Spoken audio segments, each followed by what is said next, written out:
സ്നേഹം, ദിവ്യസ്നേഹം, സ്നേഹം, ദിവ്യസ്നേഹം. തെസ്സലോനിക്കർക്ക് എഴുതിയതായ രണ്ടാമത്തെ ലേഖനം, അതിൻ്റെ 6-ാമത്തെ വാക്യം വായിക്കുകയാണ്. ശ്രദ്ധിക്കുക.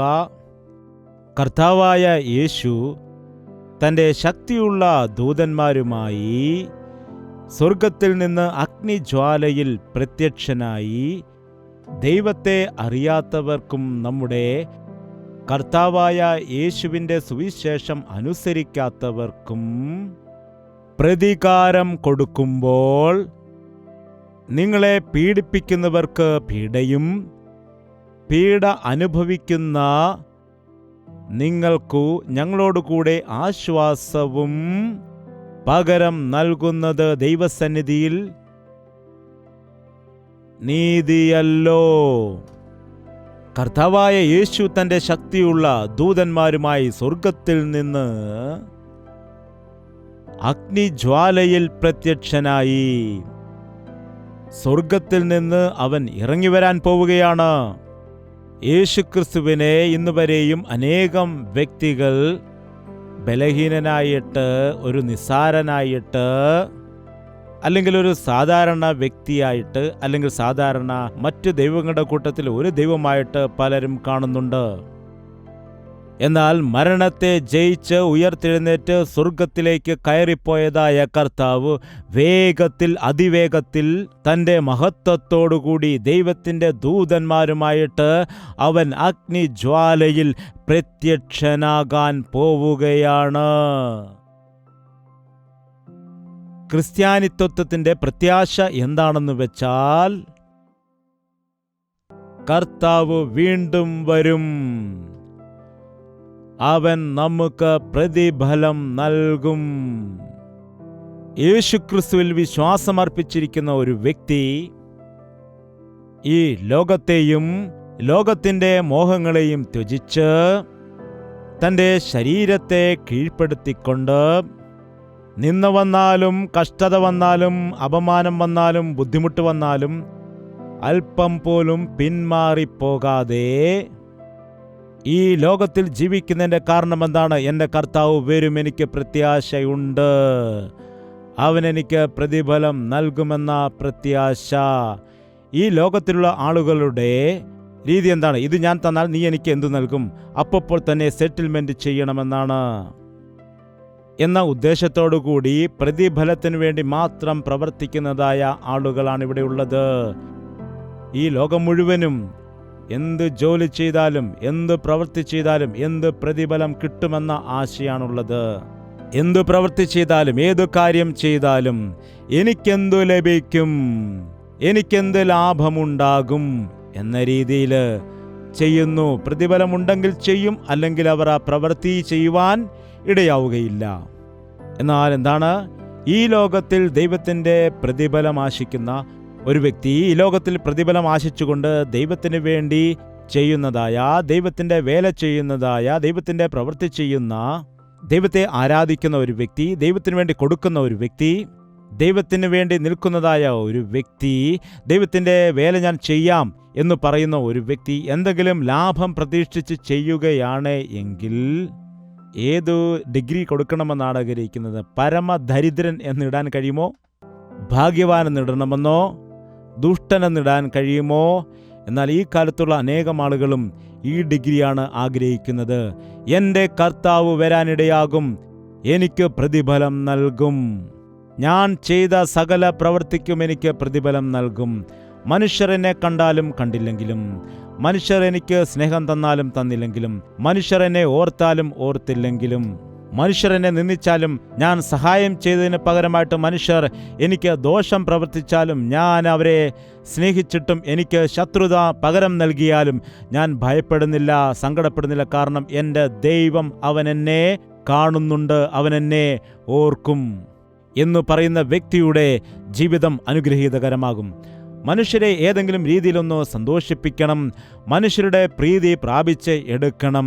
അങ്ങനെ ഏതെങ്കിലും ആഗ്രഹത്തോടുകൂടി മനുഷ്യരെ പ്രീതിപ്പെടുത്തണമെന്ന ആഗ്രഹത്തോടുകൂടി ചെയ്യുന്ന ഒരു വ്യക്തിയുടെ ജീവിതത്തിൽ നന്മ പ്രാപിക്കില്ല. എന്നാൽ എനിക്ക് വേണ്ടി പ്രാണൻ നൽകിയ യേശുവിന് വേണ്ടി എന്താണ് ഞാൻ തിരിച്ചു നൽകേണ്ടത്, എന്താണ് ഞാൻ നൽകേണ്ടത് എന്ന ആശയോടെ ജീവിക്കുന്ന വ്യക്തി അനുഗ്രഹിക്കപ്പെടും. കാരണം കർത്താവ് മടങ്ങി വരുമ്പോൾ അവൻ നമുക്ക് പ്രതിഫലം നൽകും. കർത്താവ് മടങ്ങി വരുമ്പോൾ അവൻ തൻ്റെ മഹത്വത്തോടുകൂടി മടങ്ങി വരുമ്പോൾ അവൻ അഗ്നിജ്വാലയിൽ പ്രത്യക്ഷനാകുന്ന സമയത്ത് നാം ഈ ലോകത്തിൽ എന്തൊക്കെയോ ചെയ്തുകൂട്ടി എന്ന് വിചാരിക്കുന്നവയെല്ലാം തന്നെ അവൻ്റെ അഗ്നി പരിശോധനയിൽ കത്തിച്ചാമ്പലായി പോകും. അഗ്നി പരിശോധിക്കുവാനിടയാകും. നമ്മൾ ചെയ്തതായ തടിക്കും പുല്ലിനും പേപ്പറിനും തുല്യമായ പ്രവൃത്തികൾ എല്ലാം തന്നെ അഗ്നിശോധനയിൽ കത്തിച്ചാമ്പലായി തീരാനിടയാകും. എന്നാൽ സ്വർണവും വെള്ളിയും രത്നങ്ങളുമെല്ലാം അവൻ്റെ അഗ്നിശോധനയെ എതിരിട്ടുകൊണ്ട് വിജയിച്ച് അതിൻ്റെ ശുദ്ധി തെളിയിക്കുവാനിടയാകും. ഇന്ന് ക്രിസ്ത്യാനികൾ എന്ന് പറയുന്നവർ പരിശോധിക്കപ്പെടണം, ടെസ്റ്റ് ചെയ്യപ്പെടേണ്ടത് ആവശ്യമാണ്.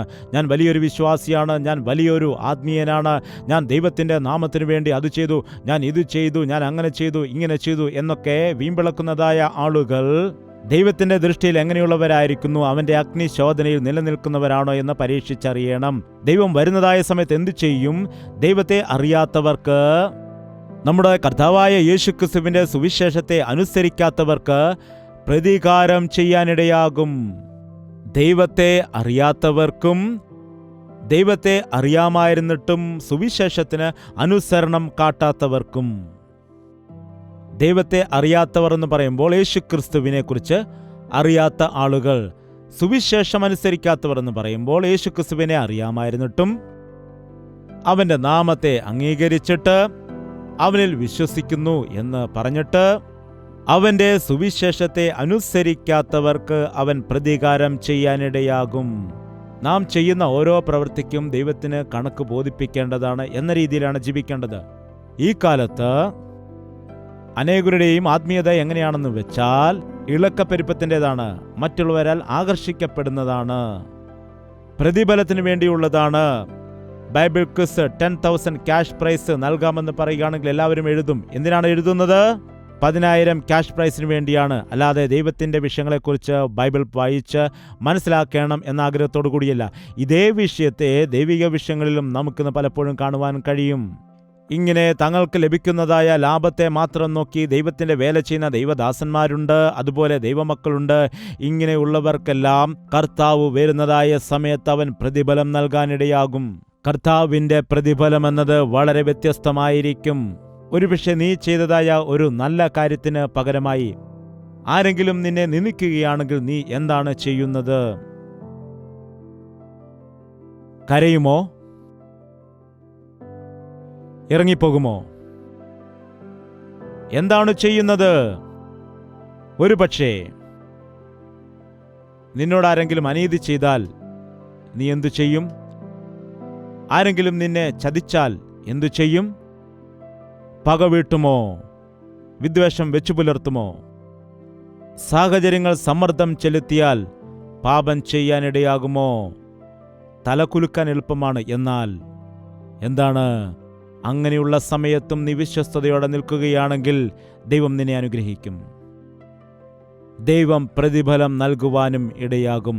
അവനവന്റെ പ്രവൃത്തിക്ക് തക്കവണ്ണം ഓരോരുത്തന് പ്രതിഫലം കൊടുക്കുവാൻ ഉള്ളതായ പ്രതിഫലം അവന്റെ പക്കലുണ്ട്. ആരുടെയും റെക്കമെൻഡേഷൻ ആവശ്യമില്ല. ആരുടെയും അഭിപ്രായത്തിനിടം കൊടുക്കാതെ ഓരോരുത്തർക്ക് വേണ്ടി ദൈവം ഒരുക്കിയിരിക്കുന്നതായ പ്രതിഫലം അവന്റെ കയ്യിൽ ഉണ്ട്. കർത്താവ് പുകഴ്ത്തുന്ന വ്യക്തിയാണ് ഭാഗ്യവാൻ. ഒരു 3 വ്യക്തികളെക്കുറിച്ച് എൻ്റെ മനസ്സിലേക്ക് കടന്നു വരുന്നു. അവർ എവിടെയും സംസാരിച്ച ആളുകളല്ല. അവർ നോക്കുമ്പോൾ വലിയ വലിയ കാര്യങ്ങൾ ചെയ്ത വലിയ വ്യക്തികൾ ഒന്നും തന്നെയല്ല. അവരെക്കുറിച്ച് വേദപുസ്തകത്തിൽ ഒരുപാട് അധ്യായങ്ങളൊന്നും വിശദമായിട്ടൊന്നും എഴുതിയിട്ടേ ഇല്ല. എന്നാൽ അവരുടെ ജീവിതത്തെ നോക്കുകയാണെങ്കിൽ അത്ഭുതകരമാണ്. അതിലൊരു വ്യക്തിയാണ് ഊരിയാവ്. ഊരിയാവ് ആരാണവൻ? ഒരു സാധാരണമായ ദാവീദിന്റെ രാജ്യത്തിലെ ഒരു സാധാരണ സൈനികൻ, സാധാരണ ഒരു പട്ടാളക്കാരൻ. അദ്ദേഹം ഒരു ക്യാപ്റ്റൻ അല്ല, വലിയ ഒരു സൈനികനല്ല, പ്രശസ്തി നേടിയ ഒരു സൈനികനല്ല, മറിച്ച് സാധാരണ ഒരു സൈനികൻ, അനേകം സൈന്യത്തിൽപ്പെട്ട ഒരു വ്യക്തി. എന്നാൽ അവൻ്റെ ജീവിതത്തെക്കുറിച്ച് നാം നോക്കുകയാണെങ്കിൽ, ഞാൻ ബാക്കിയുള്ള സ്റ്റോറി ഒന്നും തന്നെ വിശദമാക്കുന്നില്ല, ഞാൻ ഫോക്കസ് ചെയ്യുന്നത് ഊരിയാവിനെ മാത്രം ആകുന്നു. ഭാര്യയെ വീട്ടിൽ വിട്ടിട്ട് യുദ്ധത്തിന് പോയി. അവിടെ ചെന്ന് യുദ്ധത്തിൽ പോരാടുകയാണ്. ഭാര്യ അപമാനിക്കപ്പെട്ടു. ആര്, എങ്ങനെ എന്നതെല്ലാം നമുക്ക് മാറ്റിവെക്കാം. അവൻ്റെ ഭാര്യ വഞ്ചിക്കപ്പെട്ടു, ചതിക്കപ്പെട്ടു. ഭാര്യയെ ഒരാൾ നശിപ്പിക്കാനിടയായി. ആ വിഷയം അവന് അറിയില്ല. രാജാവ് അവനെ തിരികെ വിളിച്ചു. അവനെ വിളിച്ചു വരുത്തിയിട്ട് യുദ്ധത്തിൻ്റെ വാർത്ത ചോദിക്കുന്ന രീതിയിൽ കപടമായി സംസാരിച്ച് അവനെ തിരികെ വിളിച്ച്, നീ വീട്ടിലേക്ക് പോവുക, നീ വിശ്രമിക്കുക, സന്തോഷിക്കുക വീട്ടിലിരുന്ന് എന്ന് പറഞ്ഞ് കപട സ്നേഹത്താലുള്ള വാക്കുകൾ പറയുകയാണ്. യഥാർത്ഥത്തിൽ യുദ്ധം ചെയ്യുന്ന ആളുകൾക്ക് ലീവ് കിട്ടുകയാണ് എങ്കിൽ അതെത്ര സന്തോഷമായിരിക്കും. നീ വീട്ടിലേക്ക് പൊയ്ക്കോ എന്ന് പറയുകയാണെങ്കിൽ എന്തൊരു സന്തോഷമായിരിക്കും. സഹോദരിമാരെ, ഒരു ദിവസം നിങ്ങളുടെ ഭർത്താവ് വന്നിട്ട് നിങ്ങളോട് പറയുകയാണ്, നീ വിശ്രമിക്കുക, വീട്ടിലൊക്കെ ഒന്ന് പോയിട്ട് വാ എന്ന് പറഞ്ഞാൽ എത്ര സന്തോഷമുണ്ടാകും. അയ്യോ, നിങ്ങൾ പനി പിടിച്ച് കിടക്കുകയല്ലേ, ഞാനിപ്പോൾ അമ്മയുടെ വീട്ടിൽ പോകേണ്ട സമയമാണോ എന്ന് നിങ്ങൾ ചോദിക്കുമോ? അല്ലെങ്കിൽ ശരി, നിങ്ങളെ ആശുപത്രിയിൽ കൊണ്ടുപോയിട്ട് ഞാൻ പോയിക്കോളാം എന്ന് പറയുമോ? നോക്കുക, എന്താണ് പറഞ്ഞത്? ശ്രദ്ധിക്കുക, ഒരു ക്രിസ്ത്യാനി എപ്പോഴും ഉത്തരവാദിത്തമുള്ള വ്യക്തിയായിരിക്കണം. അത് ഭർത്താവാണെങ്കിലും ഭാര്യയാണെങ്കിലും രാജാവാണെങ്കിലും സൈനികനാണെങ്കിലും അധികാരിയാണെങ്കിലും അധികാരമില്ലാത്ത വ്യക്തിയാണെങ്കിലും അവർക്ക് കൊടുത്തതായ പണിയെ അവർ ലക്ഷ്യത്തോടെ തന്നെ ചെയ്യും. യേശു ക്രിസ്തു ഉള്ള വ്യക്തി ലക്ഷ്യമുള്ളവനാണ്. ലക്ഷ്യമില്ലാത്ത ഭക്തി അന്ധമായ ഭക്തിയാകുന്നു. ലക്ഷ്യമില്ലാത്ത വ്യക്തി എന്തുകൊണ്ട് ഭക്തി മുറുകെ പിടിക്കണം? എന്തിനാണ് ഞാൻ ആലയത്തിൽ വരുന്നത്? എന്തിനാണ് ആലയത്തിൽ വന്ന് ഞാൻ പ്രാർത്ഥിക്കുന്നത്? എന്തുകൊണ്ടാണ് ഞാൻ യേശു ക്രിസ്തുവിൽ വിശ്വാസം അർപ്പിക്കുന്നത്? എന്താകുന്നു എൻ്റെ ഭാവി? എന്താണ് ദൈവത്തിന് എൻ്റെ മേലുള്ള പദ്ധതി? എന്താണ് എൻ്റെ ജീവിതത്തിലുള്ളതായ ഉത്തരവാദിത്തം ഈ ദിവസം? എന്താണ്? നീ ഈ ലോകത്തിൽ ജനിച്ചു, നിനക്ക് ദൈവത്തിൻ്റെ ഒരു പദ്ധതിയുണ്ട്. ഈ ലോകത്തിൽ നിന്നെക്കൊണ്ട് ചെയ്യിക്കാനുള്ളതായ ഒരു പദ്ധതിയുണ്ട്. ദൈവത്തിന് നിന്റെ മേലൊരു ജോലിയുണ്ട്. എന്നെ രാജാവാക്കിയില്ലല്ലോ എന്ന് പറഞ്ഞ ഊരിയാവ് കരഞ്ഞില്ല. എന്നെ സൈന്യാധിപനാക്കിയില്ലല്ലോ എന്ന് പറഞ്ഞവൻ ദുഃഖിച്ചതുമില്ല. രാജാവ് വിളിച്ച സമയത്ത് ആനന്ദത്തോടുകൂടി രാജാവിൻ്റെ അടുക്കലേക്ക് കടന്നു വന്ന് രാജാവിനോട് കുറിച്ച് മുഖസ്തുതിയൊക്കെ പറഞ്ഞ് എങ്ങനെയെങ്കിലും പ്രീതി സമ്പാദിച്ചെടുക്കാനോ എങ്ങനെയെങ്കിലും പ്രമോഷൻ നേടിയെടുക്കണമോ എന്നൊക്കെ പറഞ്ഞ് അവൻ കപടമായ നാടകം കളിക്കാനോ വ്യാജമായ വിശ്വാസമൊന്നും പ്രകടിപ്പിക്കാനൊന്നും അവിടെ ശ്രമിച്ചില്ല. ഒരു രാജാവിൻ്റെ അടുക്കൽ നിനക്ക് ഇന്റർവ്യൂവിന് ലഭിക്കുകയാണെങ്കിൽ, ഒരു കളക്ടറിന്റെ അടുക്കൽ അല്ലെങ്കിൽ ഒരു MLA-യുടെ MP-യുടെ അടുക്കൽ നിനക്ക് പോകുവാൻ സാധിച്ചാൽ നീ എന്തായിരിക്കും ചെയ്യുന്നത്? എന്തായിരിക്കും ചെയ്യുന്നത് പറയുക. അവരിൽ കൂടി എന്തെല്ലാം നേടിയെടുക്കാൻ നിങ്ങൾക്ക് സാധിക്കും? എന്തെല്ലാം സഹായങ്ങൾ നേടിയെടുക്കുവാനായിട്ട് കഴിയും? അവരിൽ കൂടി എന്തെല്ലാം ആവശ്യങ്ങൾ നേടിയെടുക്കുവാൻ കഴിയുമെന്ന് പരിശ്രമിക്കും. അത്രയും സൈനികർ ഉണ്ടായിരിക്കുമ്പോൾ ഈ ഒരു സൈനികനെ മാത്രം രാജാവ് വിളിക്കുമ്പോൾ എത്ര സന്തോഷമായിരിക്കണം. നോക്ക്, എന്നെ രാജാവ് വിളിച്ചിരിക്കുന്നു, രാജാവ് എന്നെ വിളിച്ചിരിക്കുകയാണ് എന്ന് പറയും. എന്ന് പറഞ്ഞ് പൊങ്ങച്ചം കാണിക്കും. രാജാവ് പറഞ്ഞു, ആഹാരം കഴിക്കുക, വീട്ടിൽ പോവുക, വിശ്രമിക്കുക എന്ന് പറഞ്ഞപ്പോൾ രാജഭൃത്യന്മാരുടെ കൂടെ അവിടെ തന്നെ അവൻ താമസിച്ചു. രാജാവ് ആ വിഷയം അറിഞ്ഞിട്ട് എന്തു പറഞ്ഞു എന്ന് നോക്കുക. ഏത് പുസ്തകമാണത്? 2 ശമൂവേലിന്റെ പുസ്തകം 11-ാമത്തെ അധ്യായം 10-ാമത്തെ വാക്യം വായിക്കുക. 8-ാമത്തെ വാക്യം ആദ്യം വായിക്കാം. പിന്നെ ദാവീദ് ഊരിയാവോട്, നീ വീട്ടിൽ ചെന്ന് കാലുകളെ കഴുകുക എന്ന് പറഞ്ഞു. ഊരിയാവ് രാജധാനിയിൽ നിന്ന് പുറപ്പെട്ടപ്പോൾ രാജാവിൻ്റെ സമ്മാനം അവന് പിന്നാലെ ചെന്നു. നീ പോയി വിശ്രമിക്കുക, പോയി നല്ലവണ്ണം റെസ്റ്റൊക്കെ എടുക്കുക. നോക്കൂ, എത്ര നല്ല കാര്യമാണ്, സന്തോഷമുള്ളതല്ലേ? നിങ്ങൾ ഓഫീസിൽ ജോലി ചെയ്തുകൊണ്ടിരിക്കുമ്പോൾ അയ്യോ നിങ്ങൾ ക്ഷീണിച്ചല്ലോ, വീട്ടിൽ പൊയ്ക്കോ എന്ന് പറഞ്ഞ് 5 മണിക്ക് പോകേണ്ട നിങ്ങളെ 3 മണിക്ക് പറഞ്ഞു വിടുകയാണെങ്കിൽ നോക്ക്, അപ്പോൾ തന്നെ പെട്ടെന്ന് പോയി ഹെൽമെറ്റ് എടുത്ത് അല്ലെങ്കിൽ ബാഗ് എടുത്തുകൊണ്ട് സന്തോഷത്തോടെ പെട്ടെന്ന് ഇറങ്ങിപ്പോവും. റെസ്റ്റ് എടുക്കാൻ പറഞ്ഞാൽ എത്ര സന്തോഷമാണ്. എന്നാൽ പണി ചെയ്യാൻ പറഞ്ഞാലോ ചിലർക്കത് വളരെ ബുദ്ധിമുട്ടുള്ള കാര്യമാണ്. എന്നാൽ റെസ്റ്റ് എടുക്കുക എന്ന് പറയുകയാണെങ്കിൽ എത്ര സന്തോഷമുള്ളതാണെന്നറിയാമോ? വിശ്രമിക്കുക എന്ന് പറയുമ്പോൾ അതും യുദ്ധം ചെയ്യുന്ന സമയത്ത് എത്രമാത്രം ക്ഷീണമുണ്ടായിരുന്നിരിക്കാം നോക്കുക. ആ യുദ്ധക്കളത്തിൽ, പോരാട്ടക്കളത്തിൽ നല്ലവണ്ണം ആഹാരം കഴിക്കാതെ വെയിലും മഴയും കൊണ്ട് കഷ്ടപ്പെട്ട് ബുദ്ധിമുട്ടി യുദ്ധം ചെയ്തതായ വ്യക്തി പെട്ടെന്ന് വീട്ടിൽ ചെന്ന് വിശ്രമിക്കുക, ഭാര്യയോട് ഒപ്പം നല്ല ആഹാരമൊക്കെ പാകം ചെയ്ത് കഴിക്കുക എന്ന് പറയുമ്പോൾ അത് കേൾക്കുമ്പോൾ എത്ര ആശ്വാസകരമാണ്. നീ പോയി വിശ്രമിച്ചു കൊള്ളുക. എന്താണ് ഇത്? പ്രശ്നങ്ങളുടെ ലോകമാണ്, ഇത് കഷ്ടതയുടെ ലോകമാണ്. നമ്മൾ യേശുക്രിസ്തുവിൽ വിശ്വസിക്കുന്നത് കഷ്ടത അനുഭവിക്കാനാണ്, അല്ലാതെ കഷ്ടത മാറ്റാനല്ല.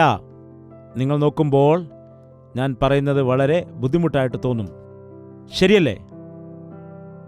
അധ്വാനിക്കുന്നവരും ഭാരം ചുമക്കുന്നവരുമായുള്ളവരെ നിങ്ങൾ എൻ്റെ അടുക്കൽ വരിക, ഞാൻ നിങ്ങൾക്ക് കഷ്ടത നൽകാമെന്ന് പറഞ്ഞാൽ ആരെങ്കിലും വരുമായിരുന്നോ? എന്താണ് അവൻ പറഞ്ഞത്?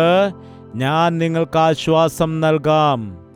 ആശ്വാസം എന്ന് പറയുമ്പോൾ സുഖമായിട്ട് വയറ് നിറച്ച് ആഹാരമൊക്കെ കഴിച്ചിട്ട് ബെഡിൽ 2 തലയിണയൊക്കെ മുകളിൽ വെച്ചിട്ട് TV ഒക്കെ കണ്ടിങ്ങനെ സുഖമായിട്ട് കിടക്കുകയാണ് ആശ്വാസം എന്നാണ് വിചാരിക്കുന്നത്. വിശ്രമ ദിനങ്ങൾ നിങ്ങൾ ആചരിക്കുക എന്ന് പറഞ്ഞപ്പോൾ ഒരാൾ പറയുകയാണ്, ഇന്ന് വിശ്രമ ദിനമാണ്, അതുകൊണ്ട് ഞാൻ ഇന്ന് കിടക്കയിൽ നിന്ന് താഴെ ഇറങ്ങുകയേയില്ല, ഞാൻ ഇന്ന് വീട്ടിൽ തന്നെ ആയിരിക്കും, ഈ ദിവസം മുഴുവനും എനിക്ക് വിശ്രമമാണ്. എന്താകുന്നു നിങ്ങളുടെ വിശ്രമം? ആശ്വാസം നമുക്ക് എവിടെയാണുള്ളത്? യേശുക്രിസ്തുവിലാണ് ആശ്വാസമുള്ളത്, അവൻ്റെ സന്നിധിയിലാണ് ആശ്വാസമുള്ളത്. ഈ ലോകത്തിലാണ് കഷ്ടമുള്ളത്, ലോകത്തിലാണ് പോരാട്ടമുള്ളത്, ലോകത്തിലാണ് പ്രശ്നങ്ങളുള്ളത്. അവൻ്റെ സന്നിധിയിൽ നീ ആയിരിക്കുന്ന സമയത്ത് അവൻ്റെ സാന്നിധ്യം ആഗ്രഹിക്കുന്നവരുടെ ജീവിതത്തിൽ പരിപൂർണ സ്വസ്ഥത അവൻ കൊടുക്കുവാനിടയാകും. ഊരിയാവ് പോയില്ല, രാജാവ് ഊരിയാവ് പോയിട്ടില്ല എന്ന് മനസ്സിലാക്കി 2-ാം ദിവസം വിളിച്ചിട്ട് എന്താണ് പറയുന്നത് നോക്കുക, 10-ാമത്തെ വാക്യം. ഊരിയാവ് വീട്ടിൽ പോയില്ല എന്നറിഞ്ഞപ്പോൾ ദാവീദ് ഊരിയാവിനോട്, നീ യാത്രയിൽ നിന്ന് വന്നവനല്ലയോ, നീ വീട്ടിൽ പോകാതെ ഇരുന്നത് എന്തു എന്ന് ചോദിച്ചു. ഹോ ഹോ ഹോ ഹോ, എത്ര സ്നേഹമാണിത്!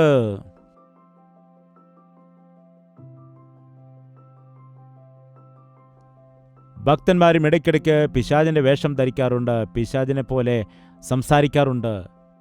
നീ അഭിഷിക്തനാണ്, നീ ക്രിസ്തുവാകുന്നു, എല്ലാവരും എന്നെക്കുറിച്ച് എന്തു പറയുന്നു എന്ന് ചോദിച്ചപ്പോൾ പത്രോസ് പറയുകയാണ്, നീ ക്രിസ്തുവാകുന്നു. ഇത് ദൈവമാണ് നിനക്ക് വെളിപ്പെടുത്തി തന്നത്, മനുഷ്യരല്ല വെളിപ്പെടുത്തി തന്നതെന്ന് പറഞ്ഞു. മനുഷ്യപുത്രൻ പാപികളുടെ കയ്യിൽ ഏൽപ്പിക്കപ്പെടേണ്ടതാകുന്നു, അവനെ ഉപദ്രവിക്കുകയും അടിക്കുകയും അവനെ ക്രൂശിക്കുകയും ചെയ്യും എന്ന് പറഞ്ഞപ്പോൾ അതേ പത്രോസ് തന്നെ പറയുകയാണ്, അല്പം കഴിഞ്ഞപ്പോൾ തന്നെ ഏത് വായ് കൊണ്ടാണോ നീ ക്രിസ്തുവാകുന്നു എന്ന് പറഞ്ഞത്, അതേ വായ് കൊണ്ട് തന്നെ പറയുന്നത് എന്താണ്? ഇത് നിനക്ക് സംഭവിക്കരുതേ, നീ ക്രൂശിക്കപ്പെടാൻ പാടില്ല, നീ ഒരിക്കലും ക്രൂശിക്കപ്പെടുവാൻ പാടില്ല. അതെ, പിശാച് എന്താണ്? കർത്താവ് ക്രൂശീകരിക്കപ്പെടുകയാണെങ്കിൽ പിശാചിന്റെ തന്ത്രമെല്ലാം പൊളിയും, അവന് പിന്നെ ഒന്നും തന്നെ ചെയ്യുവാൻ കഴിയില്ല, അവൻ അതിനെ തടയാൻ ശ്രമിക്കും. കാരണം പിന്നീട് അവന് മനുഷ്യനോട് ഒന്നും തന്നെ ചെയ്യാൻ കഴിയില്ല. അതുകൊണ്ട് പിശാച് എന്താണ്? മനുഷ്യരെ കൊണ്ട് തന്നെ അവനോട് സംസാരിപ്പിക്കുകയാണ്. ദാവീദ് ദൈവത്തിന്റെ ഭക്തനായിരുന്നു, എന്നാൽ ആ ഭക്തൻ ദൈവത്തിന്റെ വഴിവിട്ട് മാറുമ്പോൾ, അതായത് ആ വ്യക്തി പാപം ചെയ്യുന്നതായ സമയത്ത് അവന്റെ ജീവിതത്തിൽ ദൈവത്തിന്റെ സാന്നിധ്യം നഷ്ടപ്പെടും, ദൈവത്തിന്റെ ആത്മാവ് അവനെ വിട്ടുപോകും. പിന്നീട് പിശാച്, ദുരാത്മാവ് അവന്റെ മേൽ കടക്കാനിടയാകും, ദൈവാത്മാവ് പോയിട്ട് ദുരാത്മാവ് കടന്നു വരാനിടയാകും. ശിംശോൻ ദൈവത്തിന്റെ അഭിഷേകത്താൽ നിറഞ്ഞപ്പോൾ വൻ കാര്യങ്ങൾ ചെയ്യുവാനിടയായി. എന്നാൽ അവൻ പാപത്തിൽ തന്നെ ജീവിച്ച സമയത്ത് ദൈവം ഒരുപാട് ക്ഷമ കാണിക്കാനിടയായി. എന്നാൽ 1 2 3 തവണ ആ ദലീല അവനെ ചതിക്കുവാൻ ഇടയായി. അങ്ങനെ അവന്റെ ശക്തിയുടെ രഹസ്യം അവളോട് പറഞ്ഞുകൊടുത്തുവെന്ന് ബൈബിളിൽ പറയുന്നു. ഇതാ ഫെലിസ്ത്യർ നിന്നെ പിടിക്കാൻ വരുന്നു എന്ന് പറഞ്ഞപ്പോൾ എപ്പോഴും എന്നതുപോലെ അവൻ തല കുടഞ്ഞതായ സമയത്ത് അവന് മനസ്സിലായില്ല യഹോവയുടെ ശക്തി അവനെ വിട്ടു മാറിയിരുന്നു എന്ന്. പാപം ചെയ്യുന്ന വ്യക്തിയിൽ കർത്താവ് നിവസിക്കുകയില്ല. നീ പാപത്തിന് ഇടം കൊടുക്കുന്ന സമയത്ത് പരിശുദ്ധാത്മാവ് നിന്നെ വിട്ടുമാറും, കർത്താവിന്റെ സാന്നിധ്യം നിന്നെ വിട്ടുമാറാനിടയാകും. അതുകൊണ്ടാണ് പാപിയായ മനുഷ്യൻ അനുദപിക്കണമെന്ന് പറയുന്നത്. ദാവീദ് അതിനുശേഷം പറഞ്ഞു, നിന്റെ പരിശുദ്ധാത്മാവിനെ എന്നിൽ നിന്ന് എടുക്കരുത്, നിന്റെ സന്നിധിയിൽ നിന്ന് തന്നെ തള്ളിക്കളയുകയും അരുതേ എന്ന്. ഇവിടെ നാം നോക്കുമ്പോൾ ദാവീദ് പിശാചിന്റെ ഏജന്റായിട്ട് പണി ചെയ്യുന്നതായിട്ട് കാണാൻ കഴിയും. നീ യാത്ര ചെയ്ത് വന്ന വ്യക്തിയാണല്ലോ, നീ വീട്ടിൽ ചെന്നിട്ട് സുഖമായിട്ട് വിശ്രമിക്കുക എന്ന് പറയുന്നു. കാരണം എന്താണ്? അവനോടുള്ള സ്നേഹം കൊണ്ടാണോ? ആ സൈനികനോടുള്ളതായ യഥാർത്ഥ സ്നേഹം കൊണ്ടാണോ? അവനോടുള്ള മനസ്സലിവ് കൊണ്ടാണോ? അല്ല, അവൻ്റെ പാപത്തെ മറച്ചു വെക്കുന്നതിന് വേണ്ടി മറ്റൊരാളെ ബലി കഴിക്കുകയാണ്. ഈ കാലത്ത് ഇങ്ങനെയുള്ളതായ ആളുകളെ സുലഭമായി കാണാൻ കഴിയും. നിന്റെ സ്വാർത്ഥതയ്ക്ക് വേണ്ടി മറ്റൊരാളെ ഉപയോഗിക്കുന്നത്, നിന്റെ ലാഭത്തിനു വേണ്ടി മറ്റൊരാളെ നീ പഴിചാരുന്നത്, നിന്റെ നന്മയ്ക്ക് വേണ്ടി മറ്റൊരു വ്യക്തിയുടെ തിന്മ നീ ആഗ്രഹിക്കുന്നത്, ഇവയെല്ലാം ദുഷ്ടൻ ചെയ്യുന്നതായ പ്രവർത്തനങ്ങൾ ആണ്. നീ പോകുക, നീ വീട്ടിൽ ചെന്നിട്ട് വിശ്രമിക്കുക എന്ന് പറഞ്ഞപ്പോൾ ഊരിയാവ് എന്താണ് പറഞ്ഞത്? നോക്കുക, അതിന്റെ അടുത്ത വാക്യം എന്താണ് വായിക്കുന്നത്? ഊരിയാവ് ദാവീദിനോട്, പെട്ടകവും ഇസ്രായേലും യഹൂദയും കൂടാരങ്ങളിൽ വസിക്കുന്നു. അയ്യോ രാജാവേ, അങ്ങ് എന്താണ് ഈ പറയുന്നത്? എന്താണ് അങ്ങ് സംസാരിക്കുന്നത്? അങ്ങ് കിടന്നുറങ്ങുകയാണ്, അങ്ങ് ഉറങ്ങുകയാണ്. അവിടെ യുദ്ധം നടക്കുമ്പോൾ നീ വീട്ടിലിരുന്നിട്ട് എന്തു ചെയ്തുവെന്ന് നിനക്കറിയാം. നിന്റെ ജീവിതത്തിൽ എന്തു നടക്കുന്നുവെന്ന് നിനക്കേ അറിയൂ. പെട്ടകം, പെട്ടകം നോക്കുക, പെട്ടകം എവിടെയാണുള്ളത്? ഇസ്രായേൽ മക്കളുടെ കൂടാരത്തിൽ പെട്ടകമായിരിക്കുന്നു.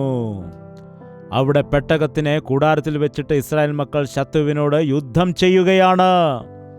എൻ്റെ ദൈവത്തിൻ്റെ സാന്നിധ്യം അവിടെയാണുള്ളത്, കൂടാരത്തിലാണുള്ളത്. അതുകൊണ്ട് എൻ്റെ ദൈവത്തിൻ്റെ സാന്നിധ്യത്തെ എനിക്ക് ഈ രാജ്യത്ത് തന്നെ നിലനിർത്തുവാനിടയാകണം. ദൈവത്തിൻ്റെ പെട്ടകം കൊണ്ടുവന്ന് ദേവാലയത്തിൽ വയ്ക്കണം. എന്നാൽ ഇപ്പോഴും അത് കൂടാരത്തിൽ തന്നെയാണ് ഇരിക്കുന്നത്. ഇവർ യുദ്ധത്തിന് പോകുന്ന സമയത്ത് ദൈവത്തിൻ്റെ സാന്നിധ്യം വരാൻ വേണ്ടി പെട്ടകം അവരുടെ കൂടെ കൊണ്ടുപോയിട്ട് കൂടാരങ്ങളിൽ വെക്കുമായിരുന്നു. ദൈവത്തിൻ്റെ സാന്നിധ്യം അവിടെയായിരിക്കുമ്പോൾ ഞാൻ എങ്ങനെയാണ് വീട്ടിൽ പോയിട്ട് വിശ്രമിക്കുന്നത്? എന്താണ്? ദൈവത്തിൻ്റെ സാന്നിധ്യം അവിടെയായിരിക്കുമ്പോൾ എനിക്കെങ്ങനെയാണ് ഇവിടെ വന്നിട്ട് വിശ്രമിക്കുവാൻ കഴിയുന്നത്? നീ അങ്ങനെ ചെയ്തു. എന്നാൽ രാജാവ് ആയിരിക്കുന്നതുകൊണ്ട് അവനറിയില്ലല്ലോ, ചോദിക്കുവാൻ കഴിയില്ലല്ലോ. നീ കിടന്നുറങ്ങി, നീ റെസ്റ്റ് എടുത്തു. യുദ്ധം നടക്കുന്നതായ സമയത്ത് നീ അനാവശ്യമായ കാര്യങ്ങൾ ചെയ്യുവാനിടയായി എന്ന് പറഞ്ഞുകൊണ്ട് ഞാൻ നിന്നെ നോക്കിയിട്ട് രാജാവ് പോലും വന്നില്ല, പിന്നെ ഞാൻ എന്തിനാണ് പോകുന്നത്? പാസ്റ്റർ ആരാധനയ്ക്ക് താമസിച്ചു വന്നു, പിന്നെ ഞാനിതിന് നേരത്തെ പോകണം. പാസ്റ്റർ വന്നില്ലല്ലോ, പാസ്റ്റർ വരുമ്പം പോകാം ആട്ടെ. എന്തിനാണ് ചർച്ചിലേക്ക് നിങ്ങൾ പോകുന്നത്? ദൈവദാസനെ ഉദ്ദേശിച്ചാണോ? എല്ലാവരും വന്നില്ലല്ലോ, എല്ലാവരും താമസിച്ചാണല്ലോ വരുന്നത്. അപ്പോൾ നമുക്കും പോയാൽ പോരെ. എല്ലാവർക്കും വേണ്ടിയാണ് നിങ്ങൾ പോകുന്നത്, അതോ ദൈവത്തിനെ ഉദ്ദേശിച്ചാണോ? മറ്റുള്ളവരെ ബോധിപ്പിക്കാൻ വേണ്ടിയാണോ നീ കടന്നു വരുന്നത്? ഇതെന്റെ ദൈവത്തിൻ്റെ ആലയമാണ്, ഇതെന്റെ ദൈവത്തിൻ്റെ ആലയമാണ്. എൻ്റെ ദൈവത്തിൻ്റെ പെട്ടകം അവിടെയാണ് ഇരിക്കുന്നത്. ഞാൻ ഇരിക്കേണ്ടത് അവിടെയാണ്, ഇവിടെയല്ല. എൻ്റെ ദൈവത്തിൻ്റെ സാന്നിധ്യം എവിടെയാണോ ഞാൻ അവിടെ തന്നെ ആയിരിക്കണം. എൻ്റെ ദൈവത്തിൻ്റെ സാന്നിധ്യം ആലയത്തിലുണ്ട്, അതുകൊണ്ട് ഞാനിപ്പോൾ ആലയത്തിൽ പോയിരിക്കണം. എൻ്റെ ദൈവത്തിൻ്റെ സന്നിധി ആലയത്തിലുണ്ട്, അവിടെ ആരാധന നടക്കുന്നു. അതുകൊണ്ട് ഞാനിപ്പോൾ വീട്ടിൽ വൃഥാ സമയം കളയേണ്ട സന്ദർഭമല്ല. നീ യാത്രയിൽ നിന്ന് വന്നവനാണല്ലോ, പോയി വിശ്രമിച്ചു കൊള്ളുക എന്ന് പറഞ്ഞപ്പോൾ, യജമാനനെ, ദൈവത്തിൻ്റെ പെട്ടകം ഇസ്രായേലും യഹൂദയും കൂടാരങ്ങളിൽ വസിക്കുന്നു. രാജാവേ, രാജാവേ, പെട്ടകവും ഇസ്രായേൽ മക്കളും എല്ലാം കൂടാരത്തിൽ തന്നെ ആയിരിക്കുകയാണ്. നോക്കുക, അവരെ അവിടെ ആക്കിയിട്ടാണ് ഞാനിപ്പോൾ തിരികെ വരുവാനിടയായിരിക്കുന്നത്. അവിടെ വലിയ യുദ്ധം നടന്നുകൊണ്ടിരിക്കുന്ന സന്ദർഭമാണ്, വലിയ പോരാട്ടം നടക്കുകയാണ്. ദൈവത്തിന്റെ വേലയെന്ന് പറയുമ്പോൾ നിങ്ങൾ എന്താണ് ചിന്തിക്കുന്നത്? ക്രിസ്തീയ വേലയെന്ന് പറഞ്ഞാൽ അതൊരു പോരാട്ടമാണ്. ക്രിസ്തീയ സേവയെന്ന് പറഞ്ഞാൽ പോരാട്ടമാണ്. ചിലർ വിചാരിക്കുന്നു അത് ലാഭമാണെന്ന്, ചിലർ വിചാരിക്കുന്നു അത് പണം സമ്പാദിക്കാനുള്ള മാർഗമാണെന്ന്, ആഡംബരങ്ങളും ഉല്ലാസവുമാണെന്നാണ് ചിലർ വിചാരിക്കുന്നത്. ദുഷ്ടാത്മസേനയോടുള്ളതായ വലിയ പോരാട്ടമാണത്. പിശാചിന്റെ കരത്തിൽ നിന്ന് ജനത്തെ പിടിച്ചെടുക്കുന്ന പ്രവൃത്തിയാണത്. പാപത്തിന്റെ കുഴിയിൽ വീണ് കിടക്കുന്നതായ ആളുകളെ എഴുന്നേൽപ്പിക്കുന്നതാണ്. പോരാട്ടം നടക്കുന്ന സമയം, യുദ്ധം നടക്കുന്ന സമയമാണിത്. പിശാച് ഗർജിക്കുന്ന സിംഹം പോലെ ആരെ വിഴുങ്ങേണ്ടുന്നു എന്ന് പറഞ്ഞ് നടക്കുകയാണ്. നീ ഇപ്പോഴും ഉറക്കമുണർന്നിട്ടില്ലേ? കിടക്ക വിട്ടെഴുന്നേറ്റിട്ടില്ലേ? നീ സുഖലോലുപതയിൽ കിടക്കുകയാണോ? ഇതാകുന്നു രക്ഷാ ദിവസം. ജനത്തെ രക്ഷയിലേക്ക് നടത്താനുള്ള മനസ്സിപ്പോഴുള്ളവർക്കില്ല. രാജാവ് സൈനികനോട് പറയേണ്ടതായ ഒരു പാഠം സൈനികൻ രാജാവിനോട് തിരികെ പറയുകയാണ്. അയ്യോ രാജാവേ, അങ്ങെന്താണ് ഇങ്ങനെ സംസാരിക്കുന്നത്? സൈനികർ എല്ലാം യുദ്ധം ചെയ്തുകൊണ്ടിരിക്കുകയാണ്. ദൈവത്തിന്റെ പെട്ടകം കൂടാരത്തിലിരിക്കുന്നു. യഹൂദന്മാരെല്ലാവരും അവിടെയുണ്ട്. എൻ്റെ സൈന്യത്തിന്റെ ക്യാപ്റ്റൻ ശക്തമായി യുദ്ധം ചെയ്തുകൊണ്ടിരിക്കുന്നു. ഇപ്പോൾ ഞാൻ ചെന്നിട്ട് അടുത്ത വചനം എന്താണെന്ന് ഒന്നുകൂടെ വായിക്കുക. അങ്ങനെയിരിക്കെ ഞാൻ ഭക്ഷിപ്പാനും കുടിപ്പാനും എൻ്റെ ഭാര്യയോട് കൂടെ ശയിപ്പാനും എൻ്റെ വീട്ടിൽ കടക്കുമോ? എന്താണ് പറയുന്നത്? ഞാൻ ഇപ്പോഴാണോ തിന്നും കുടിച്ചും ഭാര്യയോടൊപ്പം സന്തോഷിക്കേണ്ടതായ സമയം ഇപ്പോഴാകുന്നുവോ? ഈ ബോധം യഥാർത്ഥത്തിൽ ദാവീദ് രാജാവിന് ഉണ്ടാകേണ്ടതായിരുന്നു. തൻ്റെ ഭാര്യയോടൊപ്പമല്ല, അന്യന്റെ ഭാര്യയോടൊപ്പം പാപം ചെയ്യാനിടയായി. എന്നാൽ ഊരിയാവിൻ്റെ ആ ഉന്നതമായ സ്വഭാവം നോക്കുക. ഇവൻ ആരാണെന്നോ നമുക്കറിയില്ല. ഇവൻ ഹിത്യനാണെന്നല്ലാതെ ഇവൻ്റെ ബാക്ക്ഗ്രൗണ്ടിനെ കുറിച്ച് ഒന്നും തന്നെയില്ല. അവൻ്റെ സ്വഭാവം എന്താണെന്നോ അവൻ്റെ രീതി എന്താണെന്നോ അവനെക്കുറിച്ച് കൂടുതൽ ചരിത്രം ഒന്നും അവിടെ കാണുവാനായിട്ട് കഴിയില്ല. സൈന്യത്തിലെ റാങ്ക് എന്താണെന്ന് പോലും എഴുതിയിട്ടില്ല. അവനൊരു സാധാരണ സൈനികൻ മാത്രമാണ്. നോക്കണം, എന്നാൽ എത്ര വലിയ മനസ്സാണ് അവൻ്റേത്, എത്ര ശ്രേഷ്ഠമായ സ്വഭാവം. നിന്റെ ജീവിതം നോക്കുമ്പോൾ നീ വലിയ പേരോ പ്രശസ്തിയോ ഒന്നും പ്രാപിച്ചെടുക്കുവാൻ കഴിയാത്ത വ്യക്തിയായിരിക്കാം, അല്ലെങ്കിൽ ഒരു ദൈവദാസൻ അല്ലാതിരിക്കാം, ഒരു സാധാരണ വിശ്വാസിയായിട്ട് മൂലയ്ക്ക് വന്നിരുന്ന് എഴുന്നേറ്റ് പോകുന്ന വ്യക്തിയായിരിക്കാം. എന്നാൽ നിന്റെ ജീവിതത്തിൽ ഇതുപോലെയുള്ളതായ സത്യസന്ധത ഉണ്ട് എന്നുണ്ടെങ്കിൽ, ഇതുപോലെയുള്ള വിശ്വസ്തത നിനക്കുണ്ടെങ്കിൽ, കർത്താവ് അഗ്നി ജ്വാലയിൽ പ്രത്യക്ഷനാകുമ്പോൾ ഞങ്ങളെപ്പോലെയുള്ള ദൈവദാസന്മാർക്ക് കിട്ടാത്ത കിരീടം നിനക്ക് ലഭിക്കാനിടയാകും. കർത്താവ് പുകഴ്ത്തുന്ന വ്യക്തി ഭാഗ്യവാനാണ്. എഴുന്നേറ്റ് നിൽക്കാം, നമുക്ക് പ്രാർത്ഥിക്കാം. എല്ലാവർക്കും ദൈവസന്നിധിയിൽ പ്രാർത്ഥിക്കാം. നീ ദൈവത്തിന് വേണ്ടിയാണോ ജീവിക്കുന്നത്? സഭയിലെ എല്ലാവരും പ്രാർത്ഥിക്കുമ്പോൾ നീ എന്താണ് ചെയ്യുന്നത്? കൂടെയുള്ളവർ യുദ്ധം ചെയ്യുന്ന സമയത്ത് ഞാൻ വിശ്രമിക്കേണ്ടുന്ന സമയമാണോ ഇത്? ഞാൻ തിന്നും കുടിച്ചും ഭാര്യയോടൊപ്പം സന്തോഷിക്കേണ്ടുന്ന സമയമാണോ ഇത്? എൻ്റെ ദൈവത്തിൻ്റെ രാജ്യത്തെ പണിയേണ്ടതായ സമയമാണിത്. നശിച്ചു പോകുന്ന ആത്മാക്കളെ രക്ഷിച്ചെടുക്കേണ്ടതായ സമയമാണ്. ഞായറാഴ്ച പോലും ദൈവത്തിൻ്റെ സന്നിധിയിൽ വന്ന് ആരാധിക്കുവാന് എനിക്ക് കഴിയുന്നില്ല. എൻ്റെ സമയമെല്ലാം പിശാച് തട്ടിയെടുക്കുന്നു. എന്നോട് ക്ഷമിക്കണമേ എന്ന് വായ് തുറന്ന് പ്രാർത്ഥിക്കുക. പ്രാർത്ഥന.